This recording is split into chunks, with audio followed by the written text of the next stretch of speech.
Hi, everyone. I'm James Garbutt. And I'm Denny Dumas. And this is the Garbutt Dumas Real Estate Podcast.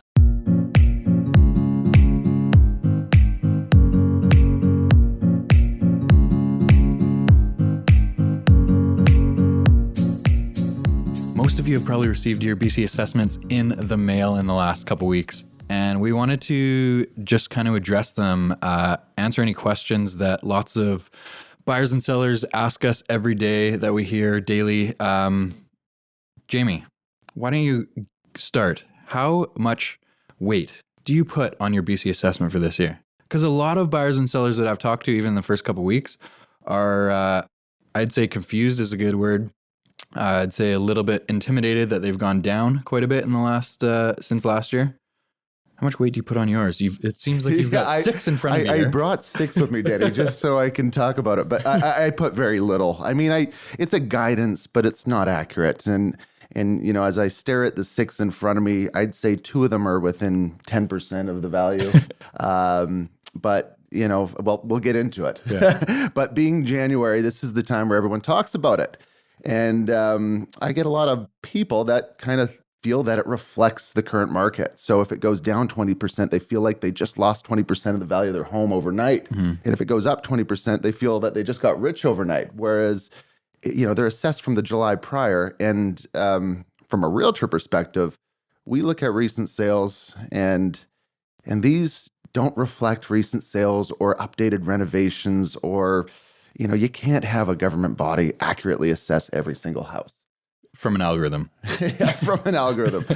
And I tend to find that, you know, when it comes to detached homes, the land value part of it is often underassessed. And the structure is, well, quite frankly, when a house is land value, the structure value is zero. And so in a lot of these cases, two of the ones that are sitting in front of me, they are putting structure value on it, and there is zero structure value. One particular lot that we have here would be more valuable without a structure on it. So, no, they're simply a guideline. It's great when you have a high one when you're selling. It's great when you have a low one when you're living, but don't take it as an accurate evaluation. I have an investment property that I think the house value should be negative $30,000 because that's how much it would cost me to get rid of it. Yeah, in a heritage protected neighborhood. So what can you do with it? Yeah. We get asked a lot of questions about BC assessment, both on the buy and sell side. We get asked a lot of questions, or it's brought up a lot with realtors too. And we really don't place a ton of weight on it. In going back in time in the last few years, even in our careers, there really is no correlation between market value and BC assessed value. We've seen scenarios where properties sell 20, 30% above BC assessed value. We've seen scenarios where they're selling hundreds of thousands of dollars below BC assessed values. So there really isn't a relationship that makes sense across the board. It's pretty individual. I'd say in most cases, in most cities, condo assessments seem to be closer to actual market value, but I would not rely on them in terms of looking at a refinance or trying to sell your home by yourself. We don't really place much weight on them. And talking about the one that you just received specifically, 2019 was a very weird year in real estate.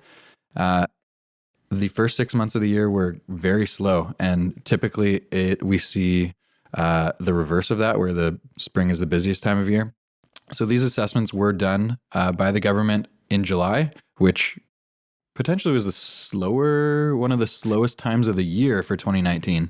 And we saw the last few months of the calendar year really pick up in activity and even some price points. So this was, to me, assessed right at the bottom of 2019. And so I don't think they are very accurate in terms of today's dollars.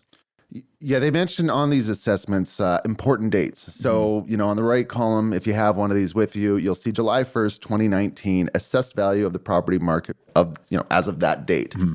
They have October 31st, assessed value reflects property's physical condition and permitted use as of this date. Have no clue what that means. Huh. Okay, so don't know what that means.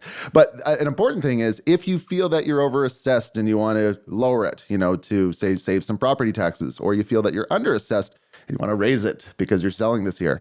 The deadline for filing a notice of complaint is January 31st. And quite frankly, I have done that before, and it wasn't very difficult. You just need evidence to support your claim. So, as I mentioned, and as Denny mentioned, I have 6 assessments sitting in front of me.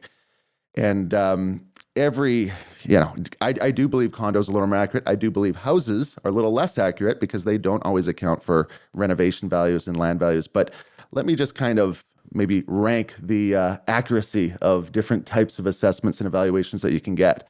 The most accurate evaluation that you can get, in my opinion, would be by the local realtor that sells in your neighborhood. Mm-hmm. Secondary to that would be an appraiser. And appraisals and appraisers, they go all over Lower Mainland. So they're not the local area expert. They're not as in tune with the most recent sales. And oftentimes, from our experience, appraisers are asking us realtors for feedback to get a little more accuracy in their evaluations. But appraisers are number 2. Yes, they're in the business of appraising, but they just don't have that local specialization that a local realtor would have.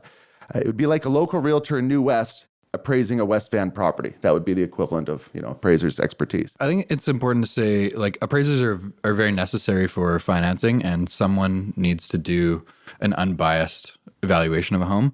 But when looking at recent sales, which appraisers have access to, they often, in most 99% of the time, have not been inside of the homes of the recent sales. So I think that's why James is bringing up the local knowledge of a realtor who has likely seen many of the recent sales or walked through the homes. You get a different feel based on layout, based on renovations, based on location on a street that you see when you're walking through a home that you can't see on paper where appraisals are done. And they haven't often walked through the previous home that sold. Exactly. Or the one prior to that. So they don't have the, that, I guess, presence of seeing the other properties that they're comparing to. And then, but appraisers are necessary. I mean, if banks are lending money for these purchases, they need someone to make sure that the number's not out of whack. Mm-hmm. And then obviously, bottom of the list is BC Assessment because they're evaluating every single property. And just to give you an example, I'm looking at an assessment here for a house, one that's 1.36 that I feel the accurate evaluation of today's market value is closer to 1.8.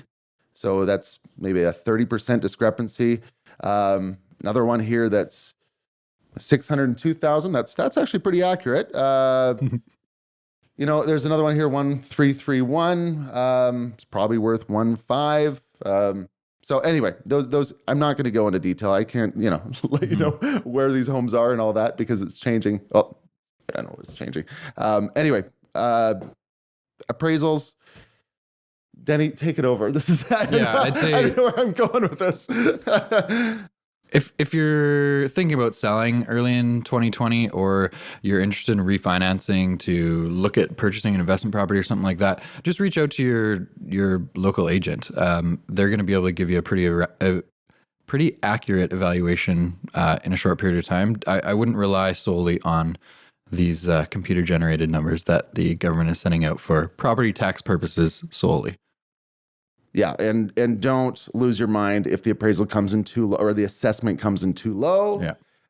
If the assessment's too high and you want to stay put, great opportunity to try to lower your taxes and dispute it, but act fast. And the date to dispute that? January 31st. There we go. We're happy to answer any questions that you guys have on assessments. We get asked them basically daily. Reach out to us anytime. Thank you.